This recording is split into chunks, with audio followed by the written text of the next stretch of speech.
Olá, professores da Rede Municipal de Ensino, tudo bem? Falaremos hoje sobre a intertextualidade. E eu já quero frisar de imediato que essa intertextualidade não se refere a Bakhtin, digamos assim, se bem que tem uma certa ligação.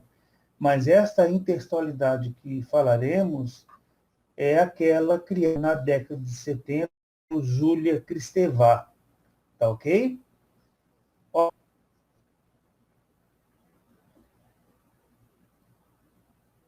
Vamos passar adiante.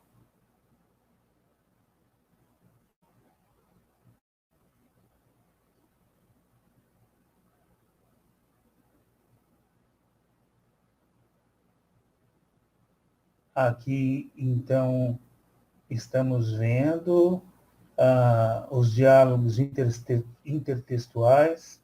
Vale ressaltar que esta formação, explicitamente está embasada em Ingedor Koch, que fala em intertextualidades, diálogos possíveis.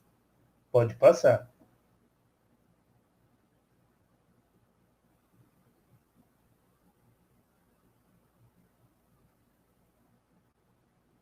Aqui as nossas apresentações. Vamos lá.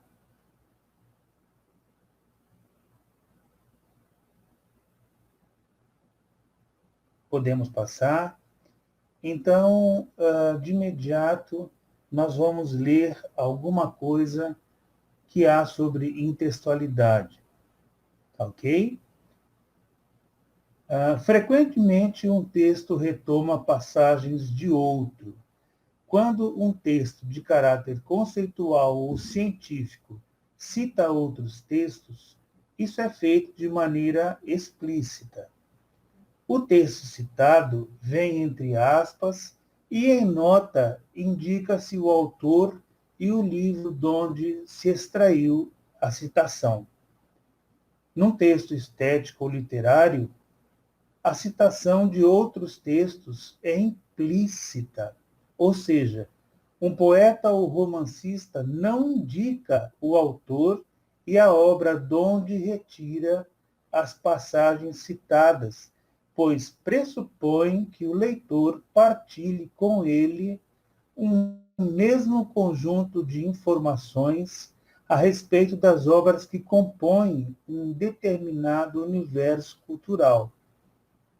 Os dados a respeito dos textos literários, mitológicos, históricos, são necessários muitas vezes para a compreensão global de um texto. A citação de um texto por outro, a esse diálogo entre textos, dá-se o nome de intertextualidade. A percepção das relações intertextuais, das referências de um texto a outro, depende do repertório do autor, de seu acervo de conhecimentos literários e de outras manifestações culturais. Daí a importância da literatura, principalmente daquelas obras que constituem as grandes da literatura universal. Quanto mais se lê, mais se amplia a competência para apreender o diálogo que os textos travam entre si por meio de referências, citações e alusões. Por isso, cada livro que se lê torna mais a capacidade de aprender de maneira completa o sentido dos textos. Ok. Dito isto, o que nós podemos guardar deste texto que acabamos de ler? o repertório, né, pessoal? Imagine só, nós damos um texto rico em intextualidades para os nossos alunos, que são os nossos alvos, né? Ele vai achar, ou eles acharão muito estranho, porque lhes falta exatamente o repertório.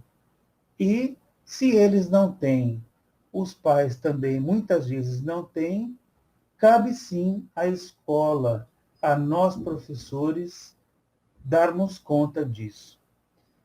Então, agora, nós vamos verificar alguma obra cuja intextualidade esteja presente.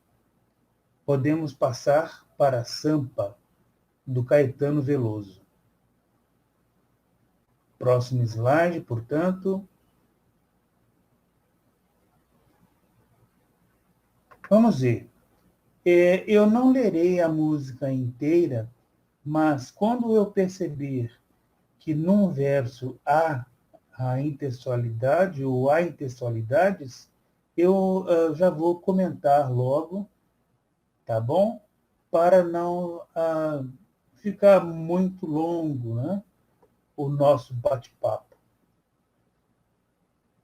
Alguma coisa acontece no meu coração que só quando cruza a Ipiranga e a Avenida São João.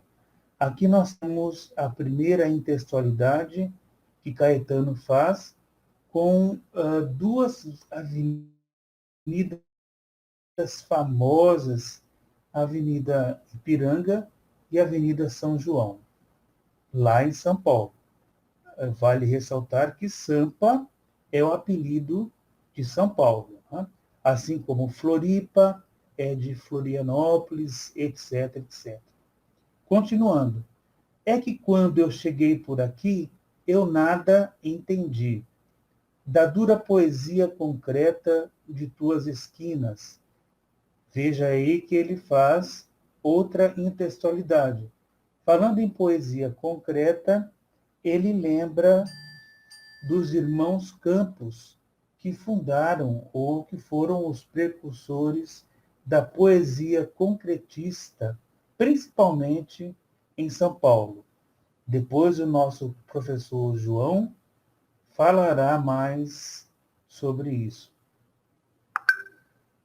Da deselegância discreta de tuas meninas, ainda não havia para mim Rita Lee. Olha aí, Rita Lee é uma paulistana de mão cheia. A tua mais completa tradução. Alguma coisa acontece no meu coração que só quando cruza a Ipiranga e a Avenida São João. Outra vez ele se reporta às avenidas famosas. Quando eu te encarei frente a frente, não vi o meu rosto.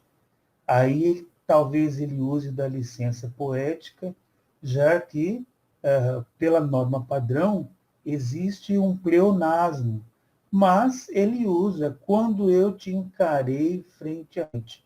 Talvez seja para dar mais eloquência, né? Mas o fato é que ele não viu o rosto dele.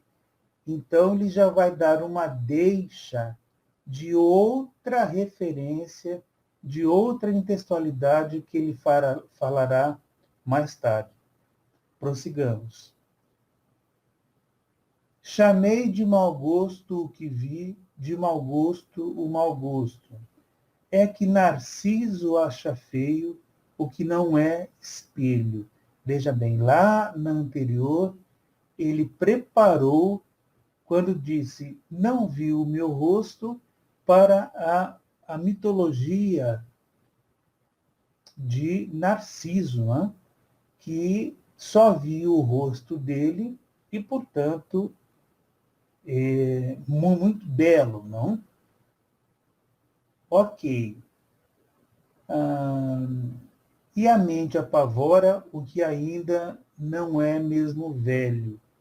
Nada do que não era antes, quando não somos mutantes. Também ele faz outra referência a outra intextualidade com um conjunto também paulistano Mutantes, do qual a Rita Lee também fez parte, né? Podemos passar para a próxima lâmina?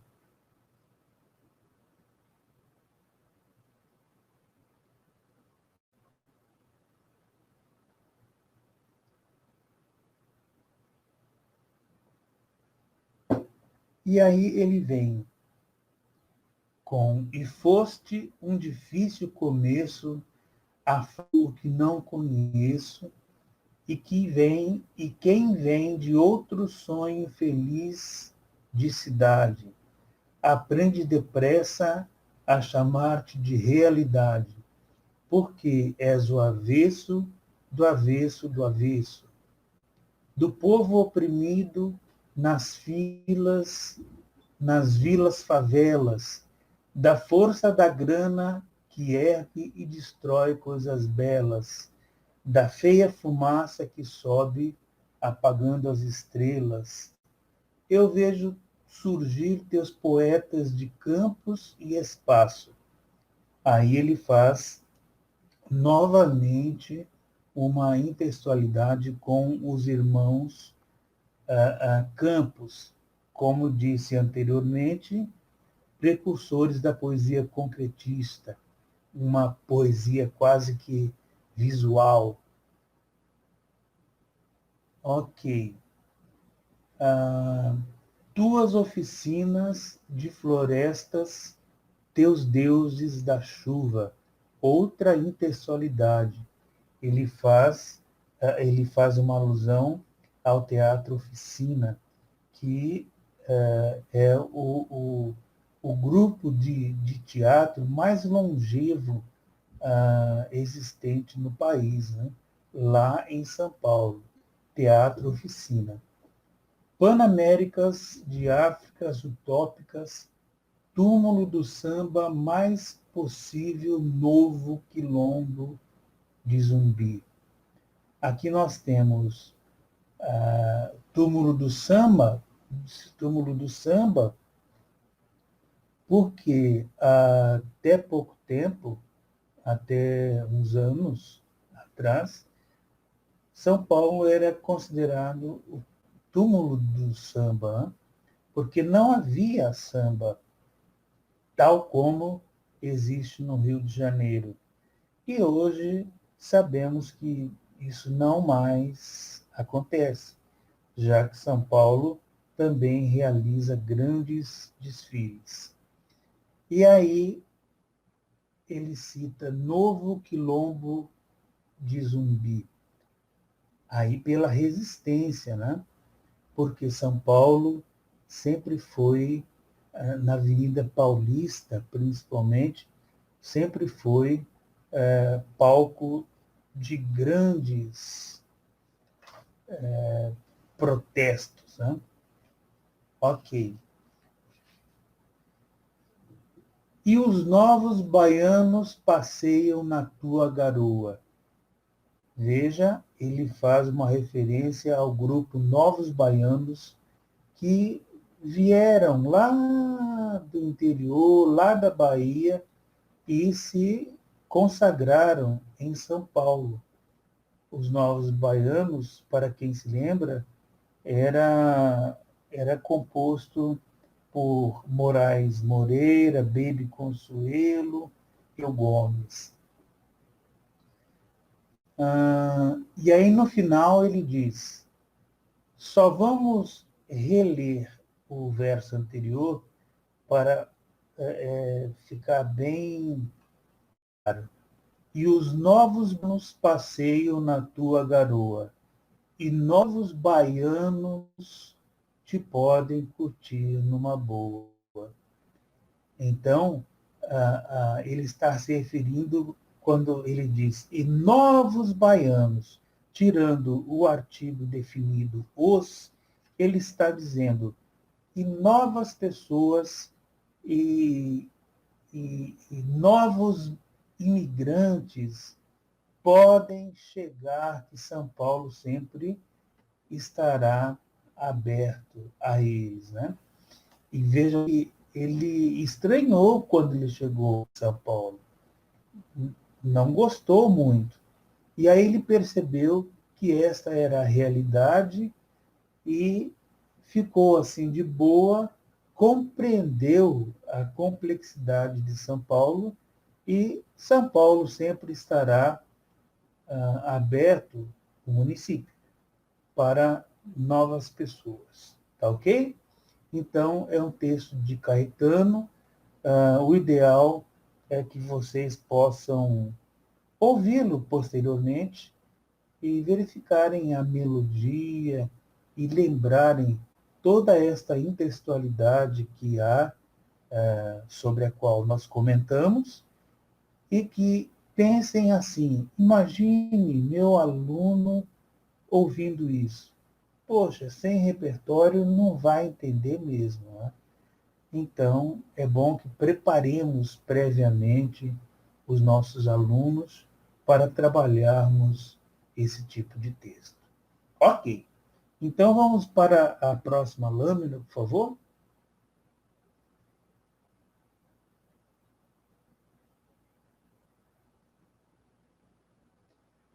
Aqui nós temos Virgílio, na obra, é um trecho da obra Eneida. Vale ressaltar que Eneida é uma obra encomendada, que encomendada pelo imperador da época. E ela diz sobre a saga do povo, de um semideus para fundar Roma. Então, eu quero que vocês prestem atenção, principalmente no início, para fazer a ligação com a próxima lâmina, que será de Camões. Percebam, então, quando ele diz: canto as armas e o varão que, expulso pelo destino das praias de Troia para a Itália, chegou primeiro ao litoral da Lavínia. Por muito tempo na terra e no mar, esteve à mercê dos deuses superiores, incitados pela ira sempre lembrar da cruel Juno. Muitas provocações também sofreu na guerra para fundar a cidade e trazer os seus deuses ao Lácio. Daí saíram o povo latino, os antepassados albanos e as muralhas da poderosa.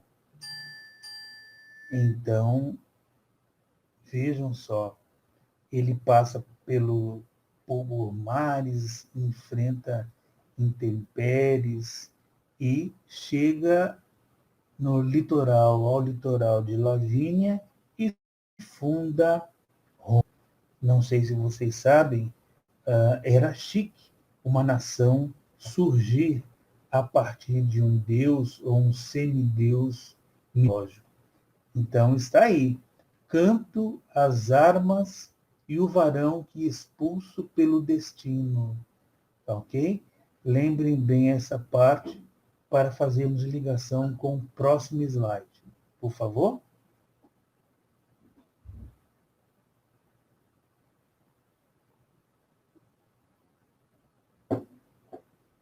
O próximo slide.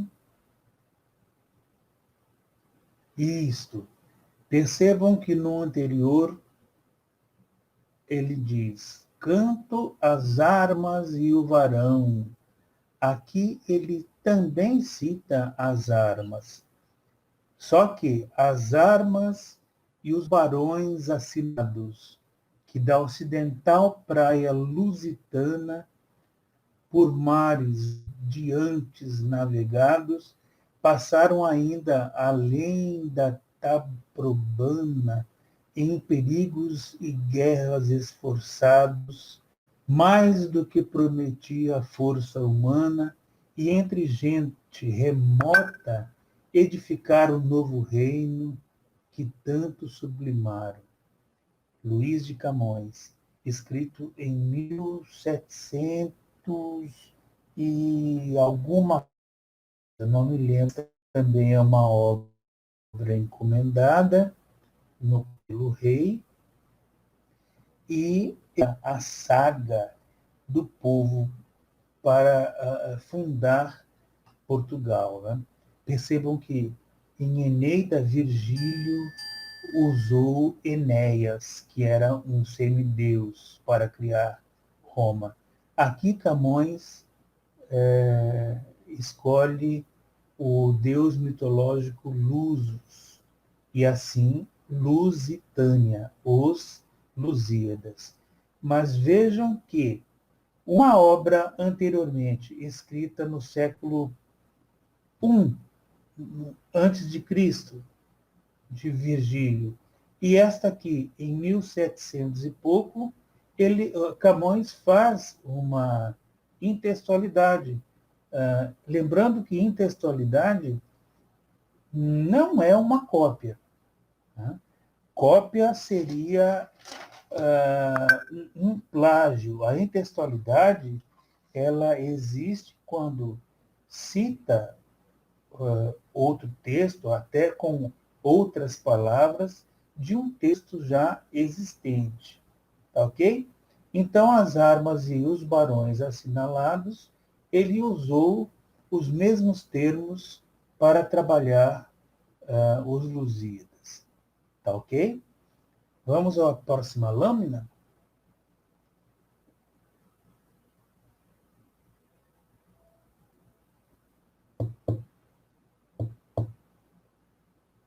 A próxima. Aí nós temos uma passagem de Goethe. Nem tentaria ler isso daí, mas eu já vou adiantando que a partir desta obra surgiram muitas outras. Né? E o Goethe, ele foi um representante do romantismo na Europa importante. Então, os outros que pertenceram à mesma escola literária, assim o professor Batista melhor, tinham nesta fase a questão do lugar. Né? Então, vamos ler já a tradução desse trechinho de Goethe. Passando para a próxima. Vocês vão perceber que ele fala sobre a região, ou seja, o lugar dele. Né? Conheces a região do laranjal florido? Ardem na escura fronde, em brasa os pomos de ouro, no céu azul perpassa a brisa num gemido, a murta nem se move, nem palpita o louro. Não a conhecestes tu? Pois lá, bem longe, além, quisera ir-me contigo, ó meu querido bem. Então percebam essa questão do romantismo existente, né? Relembrando que muitos outros autores farão, conforme vocês verão, a intextualidade com Goethe. Portanto, passemos para a próxima.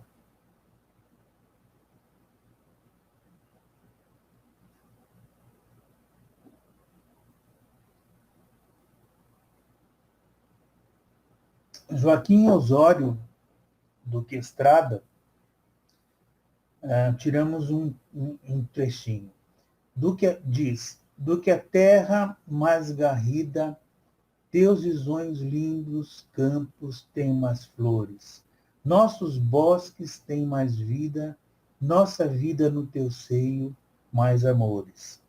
Também está falando do lugar, a questão do romantismo presente. Vejamos na outra lâmina, por favor.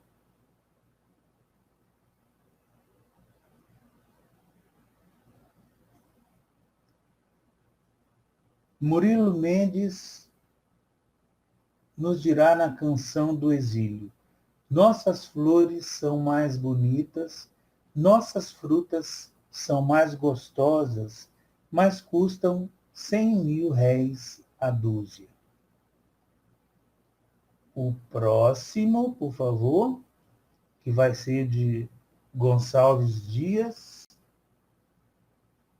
outra intextualidade de Gonçalves Dias, ele vem com: nosso céu tem mais estrelas, nossas várzeas têm mais flores, nossos bosques têm mais vida, nossa vida mais amores. Enfatizando de novo a questão do lugar. Vejamos o próximo slide, que vai ser de Mário Quintana. Minha terra não tem palmeiras. Em vez de um mero sabiá, cantam aves invisíveis nas palmeiras que não há. Aí percebam que a intensidade ela existe também para se opor à ideia original. Né? Pode entrar para a sátira, inclusive, como começa aí em Mário Quintana. Então, vamos para a próxima.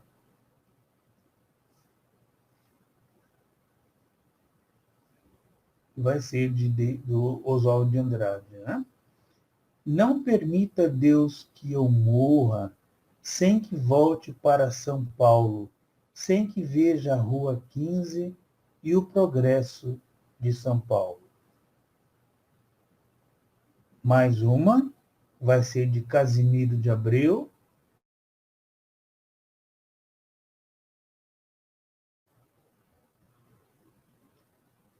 Eu nasci além dos mares. Os meus lares, meus amores ficam lá, onde canta nos retiros seus suspiros o sabiá. Ok.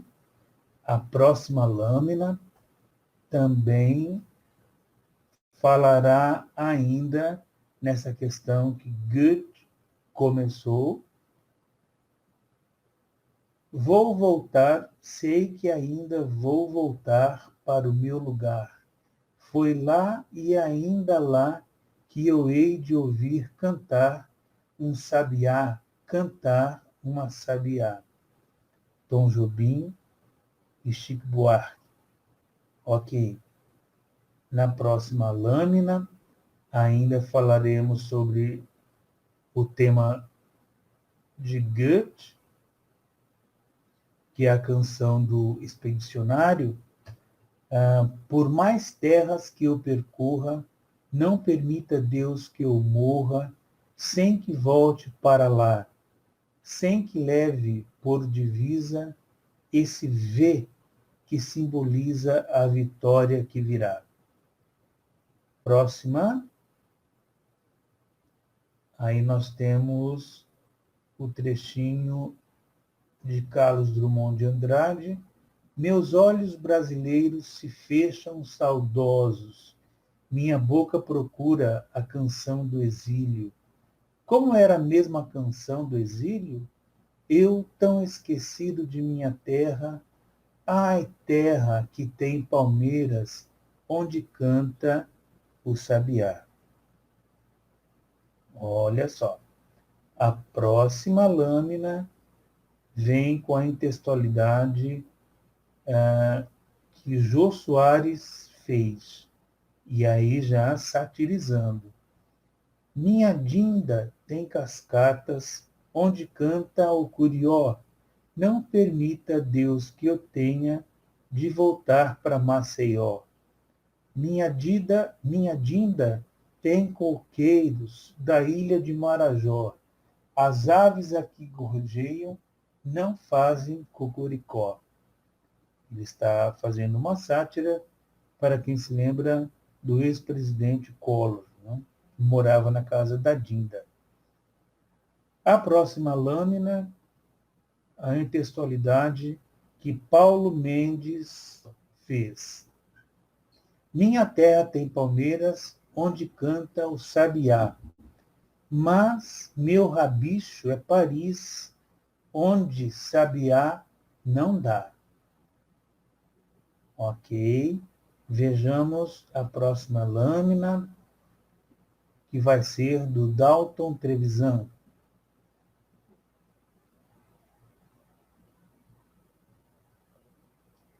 Não permita, Deus, sem que daqui me vá, minha terra já não tem pinheiro, o sabiá não canta mais, perdeu as penas, enterrou no peito o bico afiado, de sangue tingiu a águia sulfurosa do rio Belém ao último pinheiro.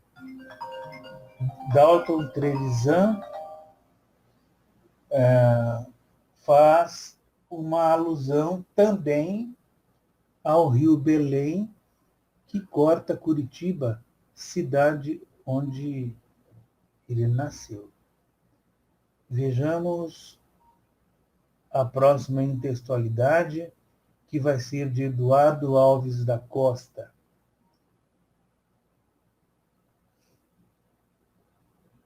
Minha terra tem Palmeiras, Corinthians e outros times de copas exuberantes que ocultam muitos crimes. Faz uma sátira ao futebol aí. Vamos ver o próximo. Vai ser do jornal Lance. É um jornal especializado em esportes. Minha terra tem o Roberto Carlos, Ronaldinho e Kaká. Os jogadores que aqui jogam não jogam como lá. Opa, ai Jesus. Ele fala em dialeto lusitano, digamos assim, né? Ok. Vejamos agora a intextualidade que faz João Paulo Paes. Por sinal, ele faz uma canção do exílio facilitada, né? Muito feliz ao fazer essa intextualidade. Conseguiu, de forma muito sintética, fechar, né? Não essa questão apenas que eu estou me referindo, à questão dessa etapa da formação, mas com pouquíssimas palavras ele consegue dizer tudo, digamos assim. E é importante também, na leitura deste texto, o professor salientar as notações léxicas, né? A interrogação, o ponto de exclamação, essas coisas existentes que são as notações léxicas que dão todo sentido ao texto, né? Então, lá, sabiá, papá, mamá, sofá, sinhá, cá, bah. Então, José Paulo Paes foi muito feliz nessa questão. Ok. Passemos para o próximo slide, por favor.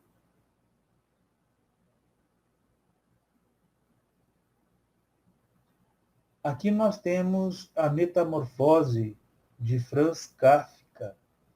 Quando Gregor Samsa despertou certa manhã, de um sonho agitado, viu que se transformara durante o sono numa espécie monstruosa de inseto. Em Franz Kafka, o homem se transforma em inseto. Vejamos na intextualidade de Luiz Fernando Veríssimo. A barata acordou um dia. Podemos passar para o próximo, por favor?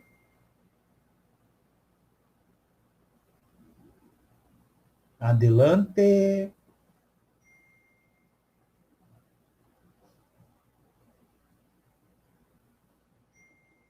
A metamorfose de Luiz Fernando Veríssimo diz o seguinte: a barata acordou um dia e viu que tinha se transformado em um ser humano. Então, vocês reparem que o assunto é praticamente o mesmo tema. Só que no Luiz Fernando Veríssimo, a barata que vira um ser humano. Interessante isso. Né?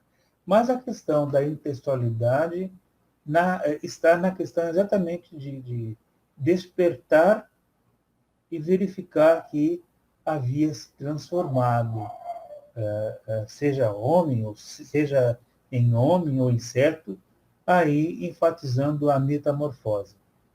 Ok, passemos para a outra lâmina.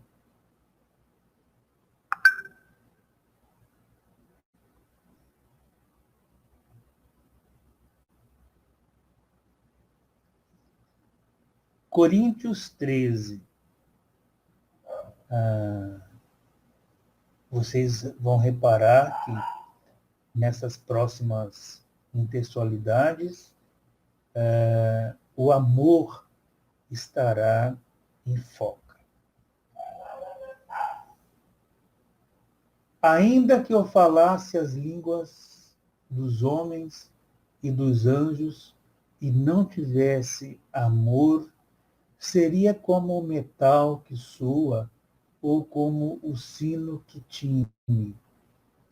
E ainda que tivesse o dom da profecia e conhecesse todos os mistérios e toda a ciência, e ainda que tivesse toda a fé, de maneira tal que transportasse os montes, e não tivesse amor, nada seria.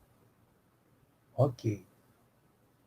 O importante aqui é frisar o tema amor. Vejamos o próximo, que vai ser do apóstolo Paulo. O amor é paciente, é benigno. O amor não é invejoso, não trata com leviandade, não se ensoberbece, não se porta com incidência, não busca os seus interesses, não se irrita, não suspeita mal, não folga com injustiça, mas folga com a verdade. Ok? Vejamos o próximo também. Quem faz vai ser já citado lá no início, Camões, só que agora não vem com um texto épico, né? Amor é fogo que arde sem se ver. Amor é um fogo que arde sem se ver. É ferida que dói e não se sente. é um contentamento descontente, é dor que desatina sem doer. E assim vai. Vejamos o próximo. Vai ser de Renato Russo, em Monte Castelo. Ainda que eu falasse a língua dos homens e falasse a língua dos anjos, sem amor eu nada seria. É só o amor, é só o amor que conhece o que é verdade. O amor é bom, não quer o mal, não sente inveja. Ok? Vejamos o próximo. E aí termina a intertextualidade com o tema amor. Entra agora Dante Alighieri, Nel mezzo del cammino di nostra vita.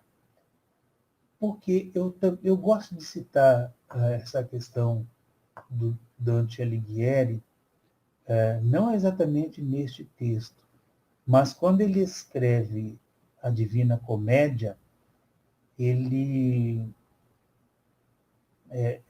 praticamente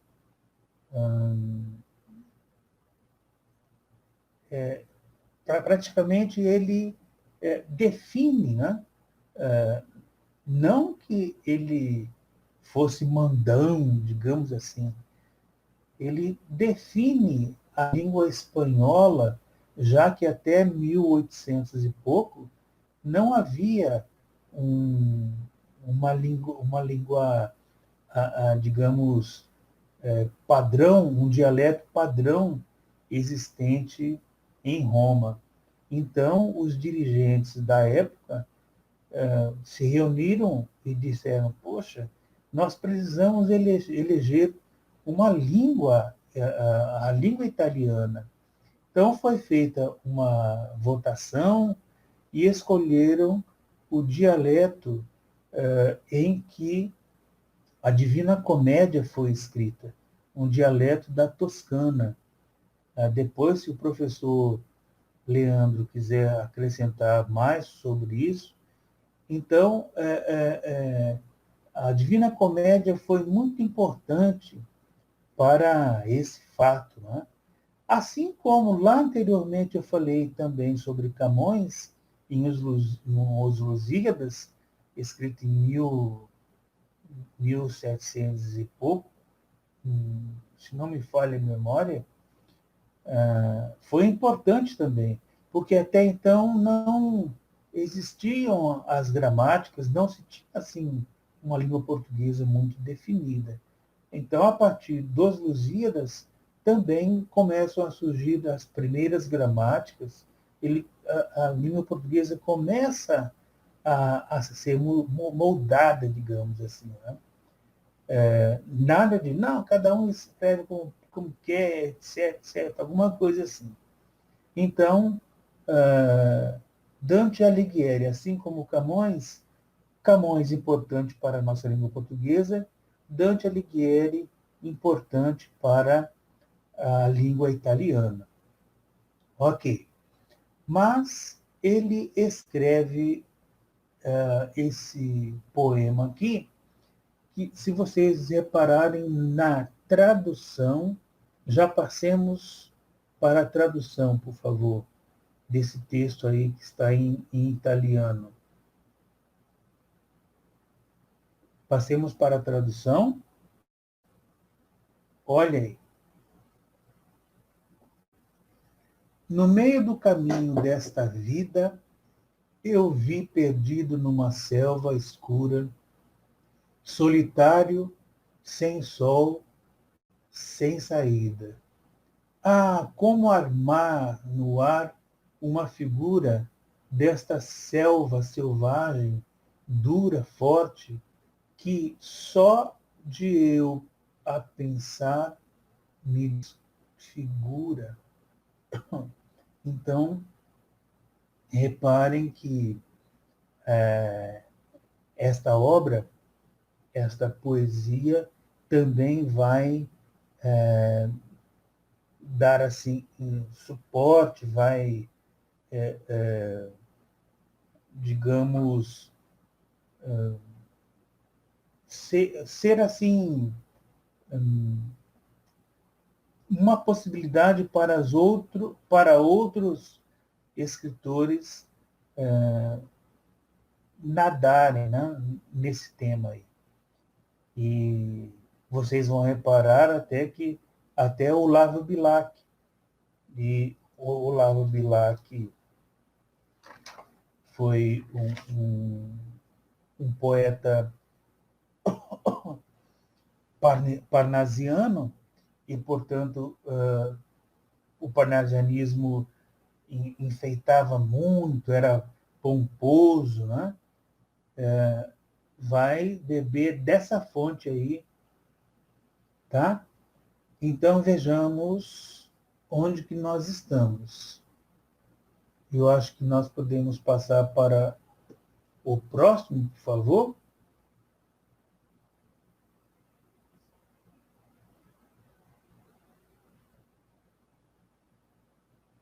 Olha aí, Olavo Bilac. Cheguei, chegaste. Vinhas fatigado e triste e fatigado eu vinha. Tinhas a alma de sonhos povoada, e a alma de sonhos povoada eu tinha. Reparem que é meio pomposo, assim, né? A alma de sonhos povoada eu tinha, alguma coisa que já foi falada anteriormente, no verso anterior. Então, vejamos aí o que vai dar essa intextualidade que Olavo Bilac fez de Nel Mezzo del Caminho. Ok, passemos para o outro.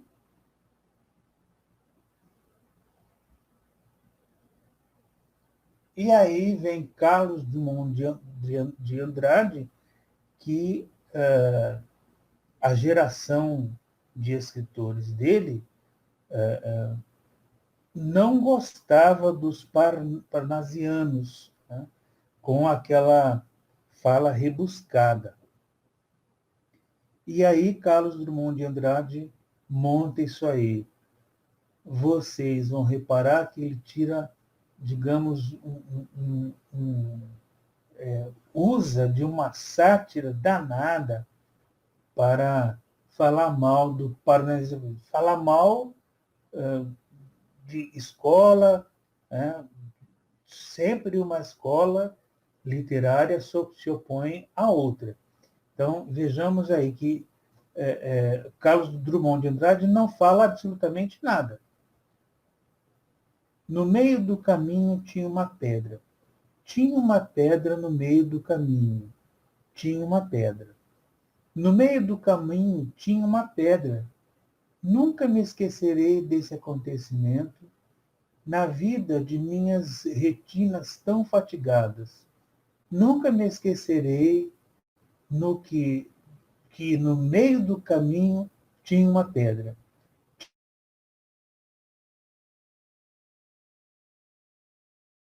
Tinha uma pedra no meio do caminho tinha uma pedra. Então reparem que ele satiriza principalmente o Olavo Bilac na tela anterior, conforme nós vimos.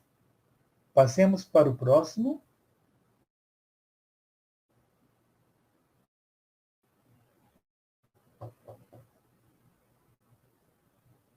Que vai ser do James Joyce. Ele escreve Retrato do Artista quando Jovem. O nosso querido Manuel de Barros escreve Retrato do Artista quando... Próximo.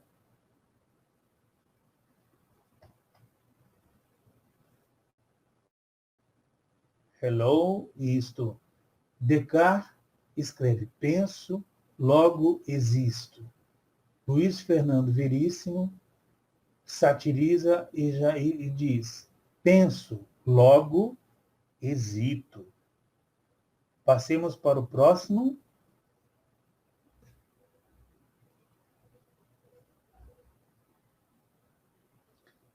Aqui nós temos algumas intextualidades veiculadas na internet. Elas são sátiras, né?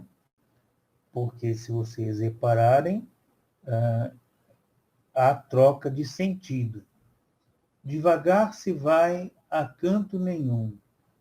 Os últimos chegarão atrasados. Quem com ferro fere é porque não achou outro metal. Filho de peixe, avelino é. Urubu, quando tá de azar, não aposta nem na Mega Sena. Ok. E assim vai. Vamos ver o que nós temos mais de intextualidade encontrada na internet. A próxima.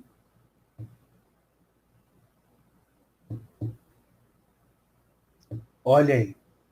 Num posto da Ipiranga, esse aí nós estamos falando sobre o hino das marcas. O autor é desconhecido, tá? Num posto da Ipiranga, às margens plácidas de um volvo heróico Brahma, retumbante, escol da liberdade em raider fúlgido, brilhou no céu da pátria nesse instante. Se o quinor dessa igualdade conseguimos conquistar com um braço forte, ou seja, e assim vai. Reparem que o autor conseguiu,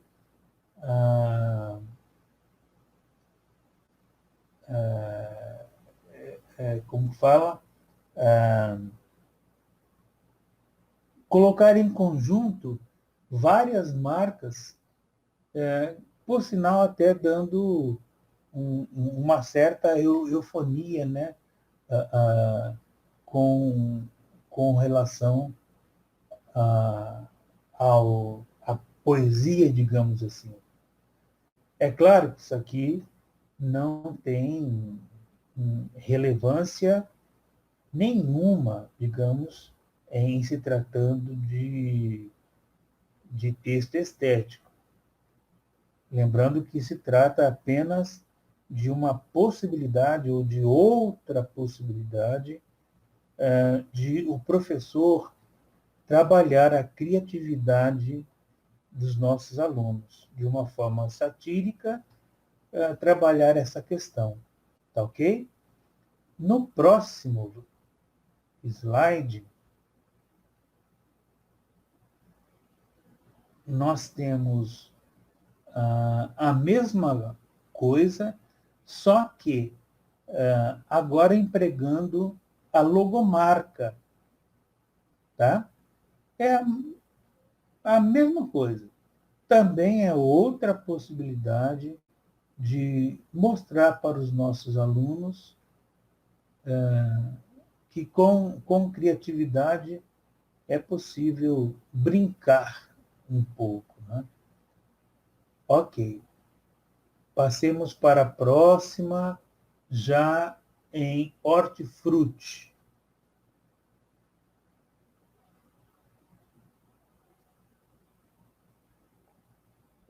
Isto. Nos slides seguintes, vocês verão que há aí questão dos filmes, muito bem feito, por sinal, e esse hortifruti existe no Rio de Janeiro e, em certa ocasião, colocaram vários outdoors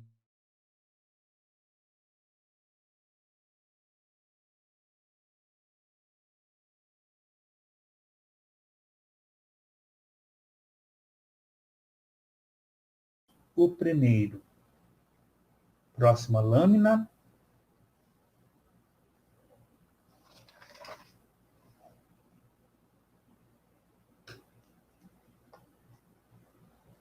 Veja só. O aipo da Compadecida. Qual seria o filme? O Alto da Compadecida, né? Veja só que criatividade. Este tempero vai levar você aos céus. Ok. Vejamos o próximo filme.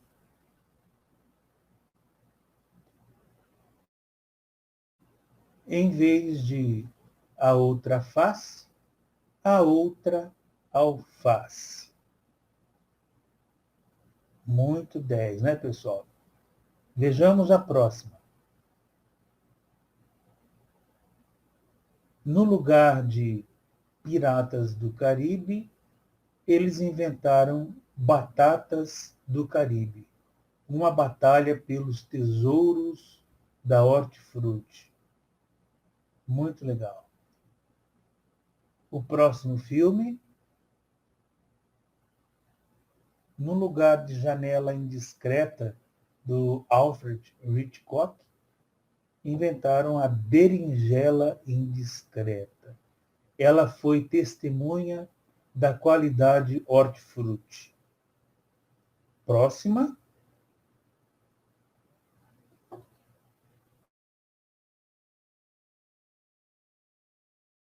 Tesoura virou Eduardo Mãos de Cenoura.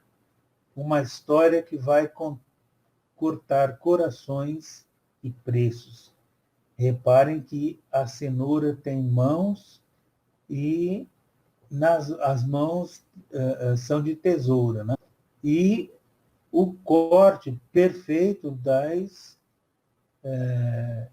das plantas existentes, bem a saia da bailarina bem feitinha, né? O corte perfeito de Edward. Ok. A próxima lâmina.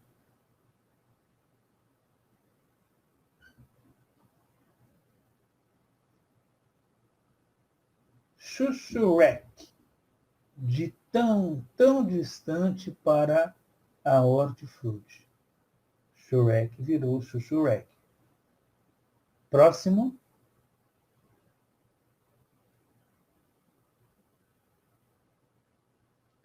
E o vento levou, como ficou? E o coentro levou, um clássico da hortifruti, fazendo referência ao filme E o Vento Levou, que realmente é um clássico, né? Próxima.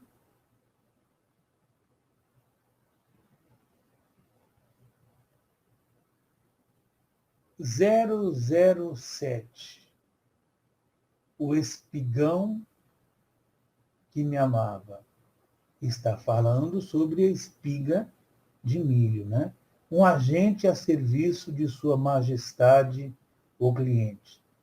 Quem segue 007 sabe que ele trabalha para Sua Majestade, a Rainha da Inglaterra, né?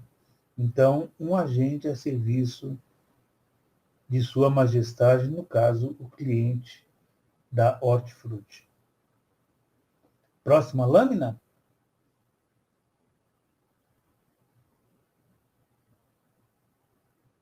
Olha o Rambo 4, virou Jambo 4. Ele voltou mais maduro e ainda melhor. Vamos lá para o próximo. Vai falar também de um filme muito conhecido, principalmente para quem gosta da música sertaneja, né?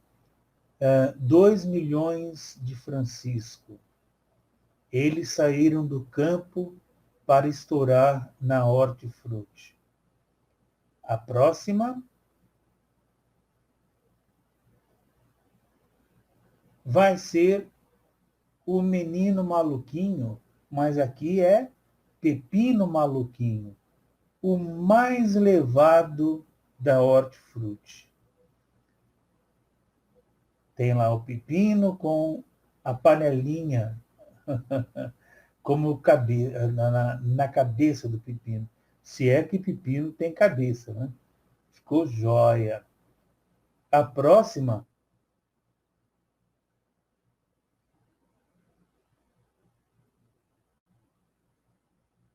coração valente. O que virou na hortifruti?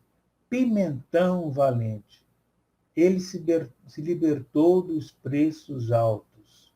Quem assistiu ao filme sabe que o personagem era escocês e brigava com a Inglaterra, no caso, né, na época.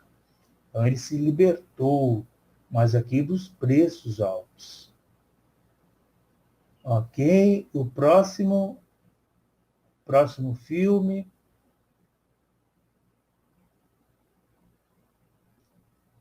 Olha a tropa de elite, o que virou na hortifruti? Horta de elite. Se não for hortifruti, pede para sair.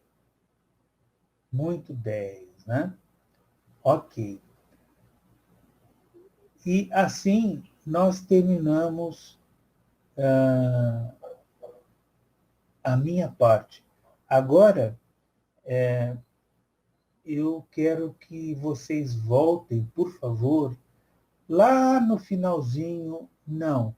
Voltem, por favor, lá no finalzinho de Sampa, porque o nosso colega, professor João Batista, fará algumas observações sobre a questão da intextualidade em Sampa.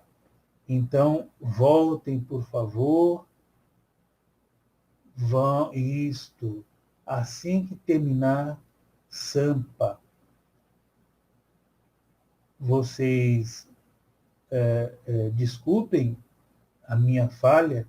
Quando terminou Sampa, eu já deveria ter dado a deixa para o professor João Batista falar, mas ainda está em tempo, porque essas coisas feitas assim ao vivo acontecem, né?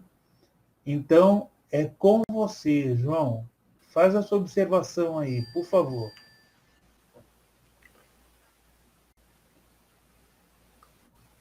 É uma satisfação, professor Gilson Ávalos. Você discorre de uma maneira com muita propriedade, com muita clareza, com muita sabedoria. Os recortes que você traz traz luz, né, para esse momento, porque nós estamos, a finalidade é pensarmos que dentro desse cenário atípico que a educação está passando, nós estamos repensando as questões mesmo metodológicas e trazer o texto, a leitura do texto literário, né, como forma de seduzir, né, a aprendizagem dos alunos. Então, eu quero parabenizá-lo de antemão, a sua explanação brilhante, e o que eu gostaria apenas de fazer um adendo na intenção de contribuir, talvez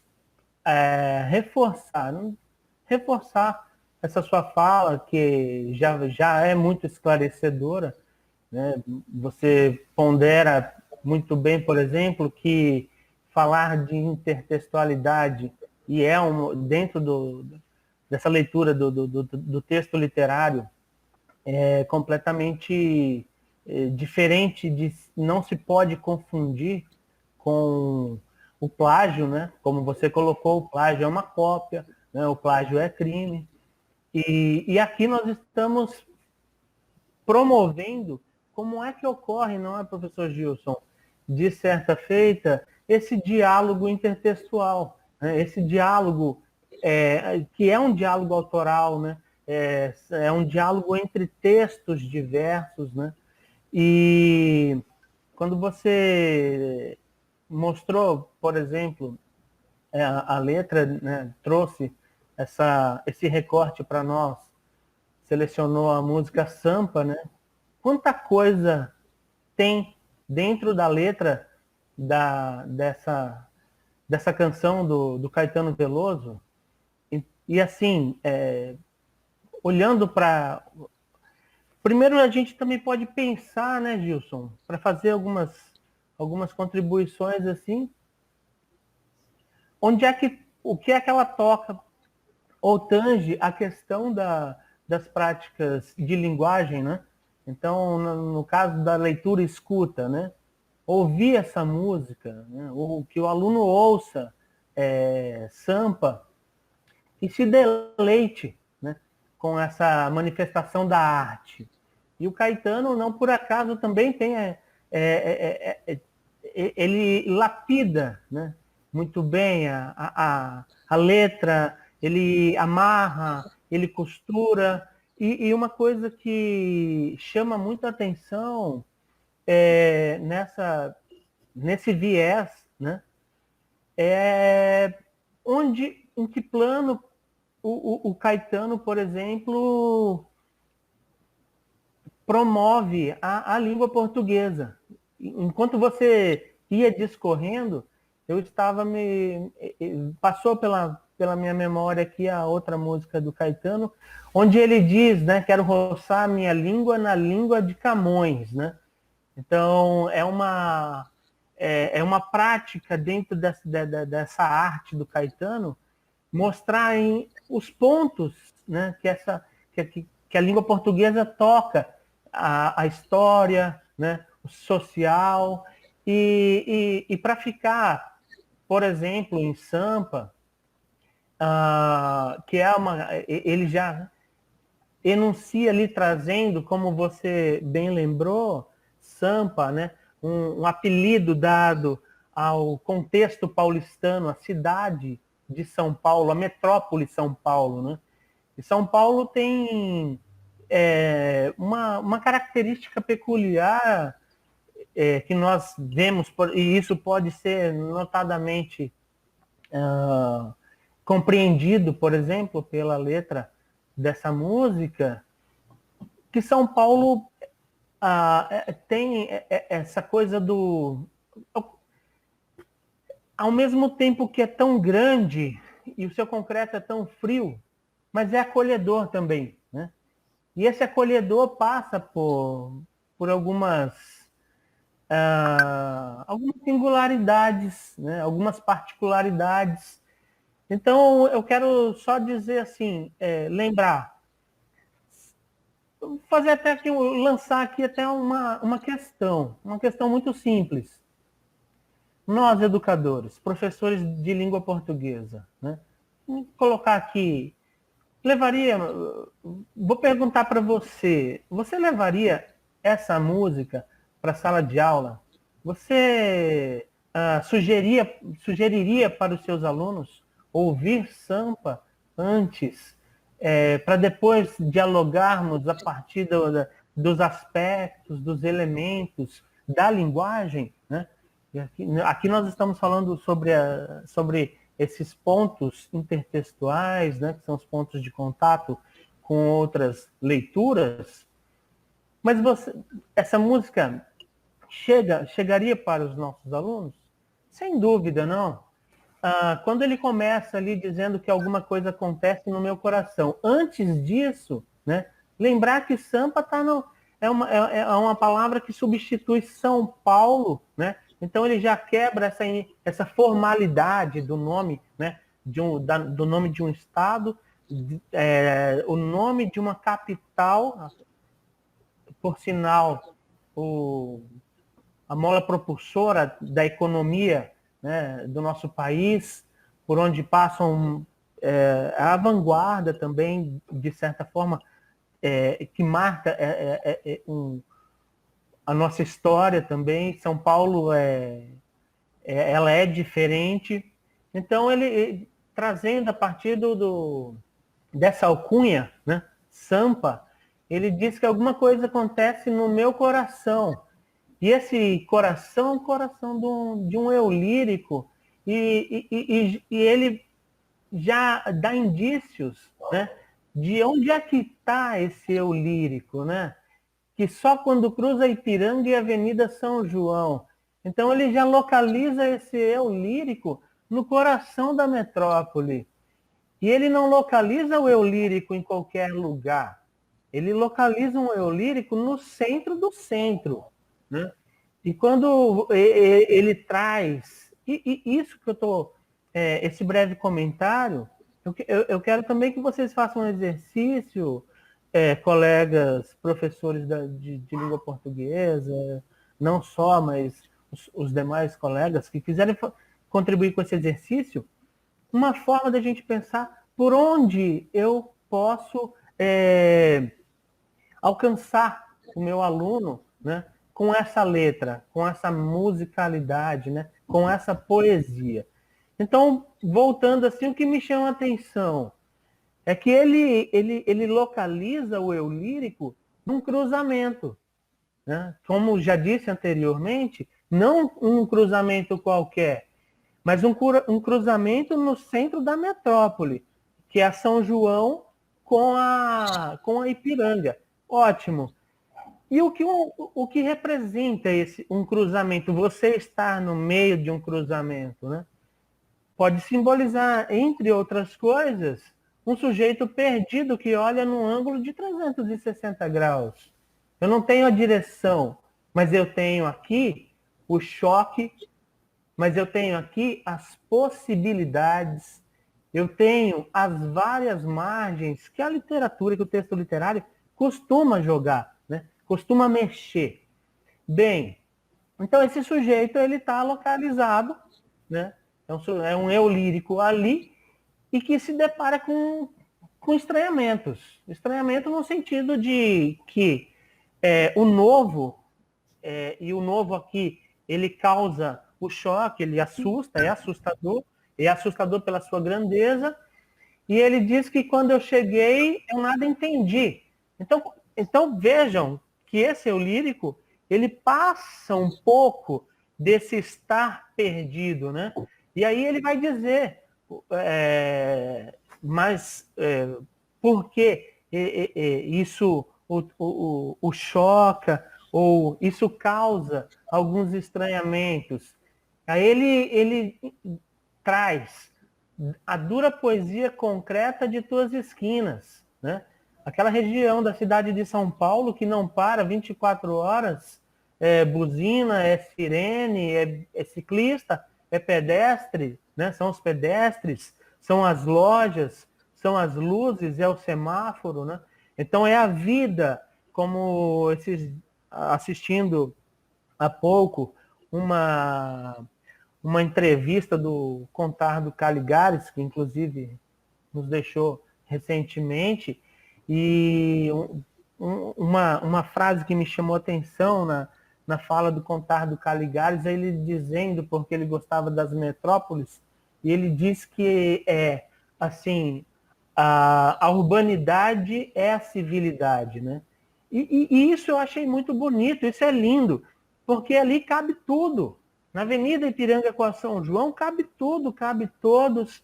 É um lugar que agrega, assusta, mas agrega, né? E é por isso que São Paulo, com essa sua poesia concreta de tuas esquinas, e aqui ele recupera, por exemplo, como o professor Gilson Ávalos já mencionou, ele recupera os irmãos Campos, o Haroldo e o Augusto de Campos, que juntamente com o Décio Pignatari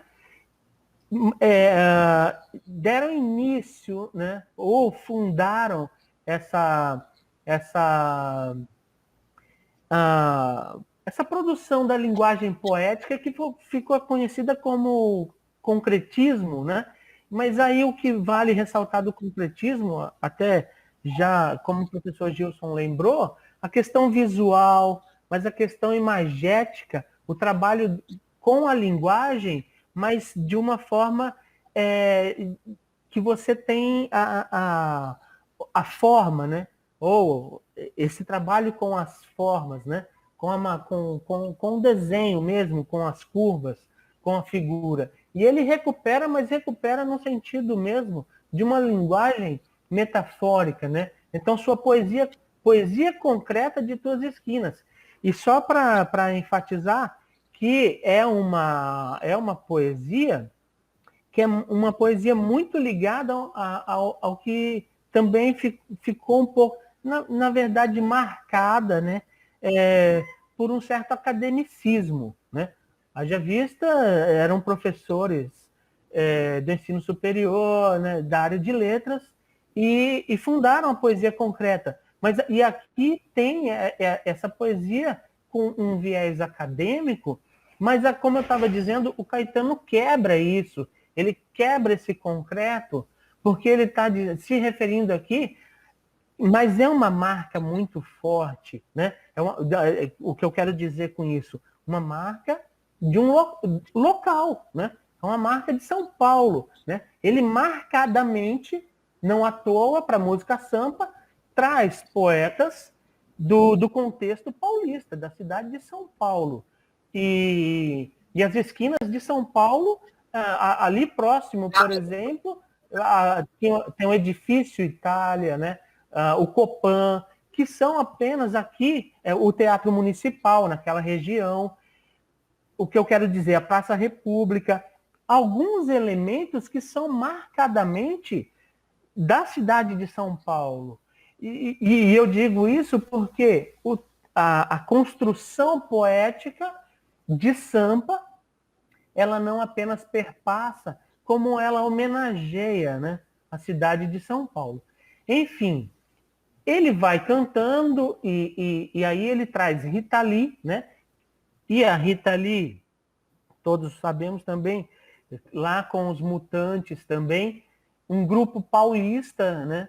Então nós vamos notando que o Caetano, ele vai marcando dentro dessa poesia ou dessa sua musicalidade elementos que vão traduzindo esse espírito de São Paulo, que é um espírito cosmopolita, né? É um espírito agregador. A cidade, apesar de causar esse espanto em quem chega de fora, sobretudo quem chega de cidades menores, ela acolhe, né? São Paulo acolhe. E aí me chama a atenção também, mais para frente, quando ele diz: quando eu te encarei frente a frente, não vi o meu rosto. Percebam que nesse verso, o Caetano, primeiro, no início, ele nos dá a localização desse eu lírico. E depois, com essa grandiosidade, ou esse movimento, porque é uma poesia que tem muito movimento também, né? A gente percebe isso por onde ele passa, os mutantes, então a música, o movimento da poesia concreta, né? O concretismo, que trabalha com as formas. Então você também nota os movimentos. São Paulo é uma cidade que não para. E quando eu te encarei frente a frente, não vi o meu rosto, porque eu me torno um sujeito apagado, né? É o apagamento de um sujeito. E São Paulo vai fazer isso com sua cinza, né? Uma cidade meio nublada, meio um pouco cinzenta. Mas quando eu chego em São Paulo, eu também me apago. Eu sou um sujeito apagado. E há esse apagamento. Eu não vejo porque eu estou apagado, né? Então chamei de mau gosto o que vi, de mau gosto. Não compreendia nada, uma certa confusão aí, né? E que Narciso acha feio o que não é espelho. E a mente apavora o que ainda não é mesmo velho, nada do que não era antes, quando não somos mutantes. Pode passar essa lâmina, por favor? Para a gente até encaminhar, para eu devolver a fala aqui para o professor Gilson. E foste um difícil começo, afasta o que não conheço, né? e que vem de outro sonho feliz de cidade, aprende depressa a chamar-te de realidade. Eu chamo atenção também para esse outro verso que eu gosto muito aqui, que é o chamar-te de realidade. O que ele chama de realidade é o que ele, a princípio, vê como caos, né? Como o caótico. Então, a realidade aqui é essa confusão mesmo. É uma confusão, seja para onde ele olha, para onde ele... O que ele vê, o que ele enxerga, né? O seu próprio apagamento, né? É o apagamento desse sujeito, talvez até um sujeito aqui que pode se mostrar um sujeito fragmentado, não sei, né? Mas, enfim. E aí, ele vem e diz, tá, essa realidade, né? Chamar-te de realidade. O Zizek, ele tem o Deserto do Real, né? Tem um livro do Zizek, que é o Deserto do Real, e esse real, né? O que é o real, então, aqui? Também, até para fazer nós estamos falando sobre intertextualidade, eu não quero definir, né? A intenção não é fechar e não é dar definições fechadas, mas fazer um brainstorm, na verdade, e aqui eu gostaria assim, de chamar a atenção assim, se eu levo esse texto para os meus alunos, né, e a gente vai discutir esses elementos que aparecem dentro que são colocados por esse eu lírico, então a questão do real ou da realidade aqui vale a pena ser, talvez, debatida com os alunos, e eu digo para vocês assim, sobre esse livro O Deserto do Real, porque é interessante que ele traz ali uma análise do filme Matrix, né? E Matrix, eu penso que tem tudo a ver com o que a gente está... Eu acho até que é um ponto de contato dentro dessa nossa fala, porque o que é Matrix? Matrix traz essa... É um pouco de fazer uma reflexão do real com elementos que hoje nós estamos subsidiando, por exemplo, o ensino remoto, que é a plataforma digital, né? Que é o computador, né? Você tem uma matrix, entendeu? Então, assim, e é um ponto que os alunos, puxa vida, tem muito para falar, né? É do dia a dia, é do cotidiano. Então, assim, só para chamar a atenção, assim, e não definir, mas deixar como uma sugestão que pode ser pensada aí, de repente, propor essa discussão dentro da música, puxando um link com a obra do Zizek, O Deserto do Real, e a partir dela, o que a leitura que ela traz sobre o filme Matrix, que eu penso se enquadra muito assim, se encaixa bem nesse contexto da cidade de São Paulo.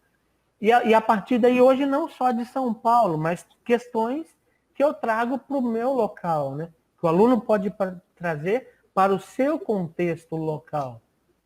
E aí, depois o Caetano, já se encaminhando para essa parte final da letra, né? Então ele vem falando ali do povo oprimido nas filas, nas vilas, favelas, né? Então isso é imagem, isso é visual, nós conseguimos delinear recuperar, né? essa imagem que o Caetano traz ali, da força da grana que ergue e destrói coisas belas, o contraditório, né? O paradoxal. Isso está dentro de uma linguagem literária também, né? As contradições da feia fumaça que sobe apagando as estrelas, né? Aquele cinza, aquele azul, aquele céu cinzento que marca, né, a cidade de São Paulo. Da feia fumaça eu vejo surgir teus poetas de campos e espaços. Nesse ponto aqui, o Caetano já recuperou a poesia concreta, e quando ele recupera a poesia concreta, por exemplo, vem junto ali Arnaldo Antunes, né? Que é da atualidade, né? Passou pelo Titãs, tem uma carreira solo impressionante, e o Arnaldo Antunes está aí, né? Então, eu vejo surgir teus poetas de campos e espaços, não só, né, os irmãos Campos, o Décio Pignatari, como a escola que surge a partir deles, né? E aqui eu falo do Arnaldo Antunes, tuas oficinas, como o teatro que não para em São Paulo, de florestas teus deuses de chuva, Panaméricas de Áfricas utópicas, Túmulo do Samba, que nós sabemos bem, e o professor Gilson já lembrou que não é, né? Até essa coisa da ironia, né? De provocação, né? Na verdade é uma provocação. Mais possível, Novo Quilombo de Zumbi, que é um outro trecho que dá uma margem muito interessante para fomentar alguns debates, né? Na sala de aula, pensando pela questão da resistência. E hoje, essa poesia, no contexto paulista, nós temos, por exemplo, professor Gilson, o Slam das Minas, né? Então, o Slam é um evento onde você tem o microfone aberto, né? E o sujeito, ele assume o microfone e isso está muito disseminado na periferia de São Paulo, né? Então, aqueles sujeitos apagados, né, sem voz, ele passa a ter voz. E o Slam é incrível, porque é a poesia, mas é a poesia, assim, bebeu na fonte do concretismo, bebeu lá na fonte do modernismo, bebeu na fonte da poesia marginal, mas é uma poesia atual, é uma poesia dos nossos dias, né? Então esses poetas, eles continuam surgindo, eles estão aí cantando, né? E colocando, trazendo à tona as questões que são caras, são questões sociais, né? Problematizando as reflexões que nós não podemos deixar que passem em branco, né? Então, eu acho a música, a letra da música é atualíssima, além de ser, né, surpreendente, é linda essa música. E, como o professor já tinha dito, e eu reforço, né, o novo quilombo de Zumbi, né? A resistência pela coragem, a resistência pelo posicionamento, a resistência por acreditar, né, que nós temos chances de transformar. E uma das oportunidades também, o que oportuniza a transformação, passa pela linguagem, né, Gilson? Eu acredito que passa pela linguagem, seja a linguagem do cinema, seja a linguagem das ruas, seja o teatro, né? Então a música, a linguagem, ela não tem fronteira, né? E os novos baianos passeiam na tua garoa, e os novos baianos te podem curtir numa boa. E eu só quero dizer assim, até ressoando aquilo que o professor já ponderou, né? Sobre os novos baianos, e aqui a questão da intertextualidade, com o grupo baiano, né? Que tinha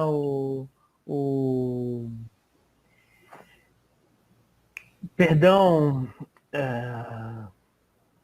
Moraes Moreira, né? Como eu queria colocar assim o Moraes Moreira como uma liderança dentro do grupo, né? Excepcional letrista, excepcional músico, né? Uma musicalidade incrível, a poesia nas músicas, né? Do Moraes Moreira, que passeiam na tua garoa. E aí, quando ele recupera, novos baianos te podem curtir numa boa. E esses novos baianos aqui é uma abrangência, e essa abrangência é uma coisa linda, né? Porque quando ele traz primeiro um grupo, né, que vem para o Sudeste, né, e começa a tocar muito aqui no Rio de Janeiro, São Paulo, né, os novos baianos, E esses outros baianos, e esses novos baianos, que a gente pode pensar, né? No Caetano, né? Podemos pensar no Gil, né? Podemos pensar Nana Caymmi, né? O Tom Zé, né? Que é, ou seja, Bethânia, Gal, mas não apenas esses, porque esses estão juntos com aqueles outros baianos que nós não temos como nominá-los, mas fazem parte de uma história que constrói e reconstrói, né, e desconstrói a cidade de São Paulo. E São Paulo é isso, né? É construção e é desconstrução o tempo todo e não para.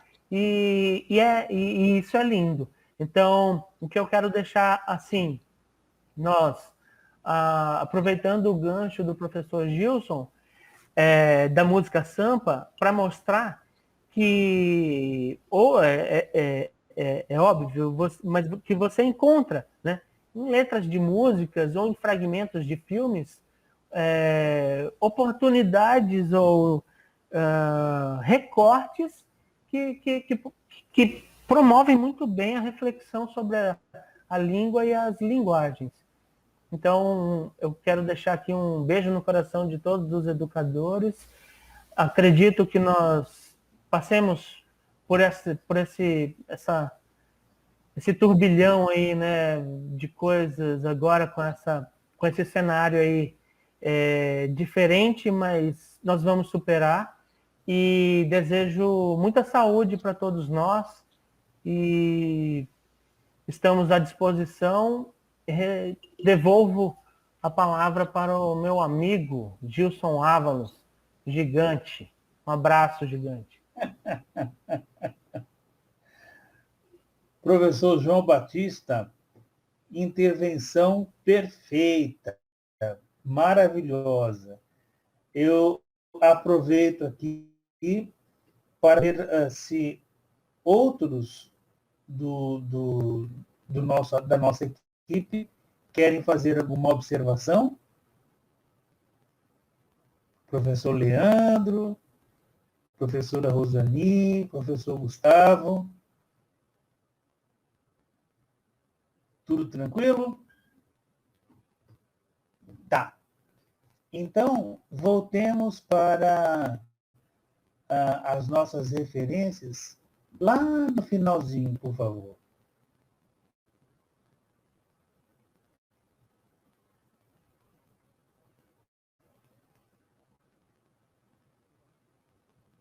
Passando os slides, por favor.